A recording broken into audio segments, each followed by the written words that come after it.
জিনিসটা কি ফজলুর রহমান অনুবাদ করছে, যুদ্ধলব্ধ সম্পদ। এই যুদ্ধলব্ধ সম্পদ সেগুলো কথা আল্লাহ বিলি বন্টনের জন্য এই আয়াতটা নাজিল করেছেন। এখানে বলা হচ্ছে যে এগুলো হচ্ছে, এই সম্পদগুলো কার? আল্লাহ আর তার রাসূলের, আত্মীয় স্বজনের, ইয়াতিম মিসকিনের, পথিক মুসাফিরদের। কেন আল্লাহ এরকম সিস্টেমটা করছেন? যাতে তোমাদের সম্পদগুলো ধনীদের মধ্যেই শুধু ঘুরপাক না খায়, যাতে সমাজে সম্পদের সুষম বন্টন ঘটে।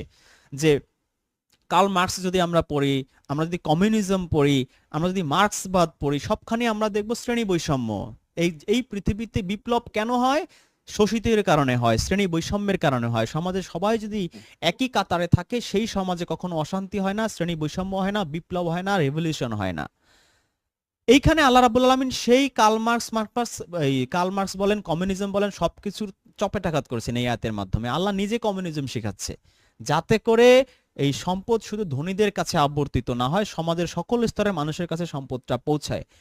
এই অর্ডারটা আল্লাহ দিয়ে এইবার বন্টনটা করবে কে? আল্লাহ তো নেমে এসে বন্টন করবে না, এটা তার রিপ্রেজেন্টেটিভ আছে, রাসূল আছে, তিনি বন্টন করবেন। আল্লাহ আবার সাথে একসাথে ফিনিশিং এ বলে দিচ্ছেন, রাসূল যা দেয়, যাকে 10 টাকা দিচ্ছে সে 10 টাকা নেবে, যাকে 20 টাকা দিচ্ছে সে 20 টাকা নেবে, যেইভাবে যাকে যেরকম দিচ্ছে সেটা তোমরা গ্রহণ করো, আর যেটা নিষেধ করে সেটা তোমরা নিও না। রাসূল তোমাকে ঘোড়া দেয় নাই, তুমি ঘোড়া নিও না। তোমাকে টাকা না দিয়ে তোমাকে একটা শাড়ি দিছে, শাড়ি নাও। যেটা দেয় নাই সেটা নিও না। আর কি বলছে আল্লাহ লাস্টে? আল্লাহকে ভয় করো, আল্লাহ কঠোর শাস্তিদাতা।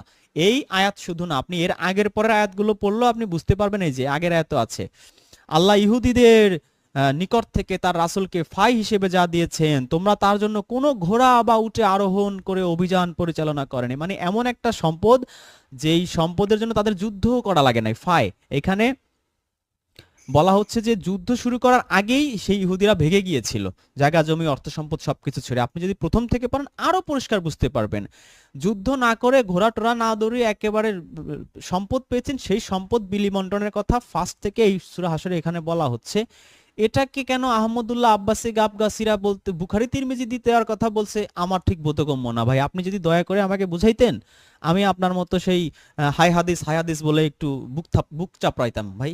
আমারও খুব বুক চাপড়াইতে ইচ্ছা করে, হাই হোসেনের মতো হাই হাদিস বলে। আমারও হাদিস ভাল লাগে ভাই। কেন এত টাকা পয়সা খরচ করে আমি হসপিটালে যাব ভাই? কালে জিরা খাবো, উটের মুত খাবো, সিঙ্গা লাগাবো, রোগ শেষ, মামলা ডিসমিস। সারা জীবন ভাই পাপ কোরআন। করব, একটা দোয়া পড়বো, 80 বছরের গুনাহ মাফ হয়ে যাবে।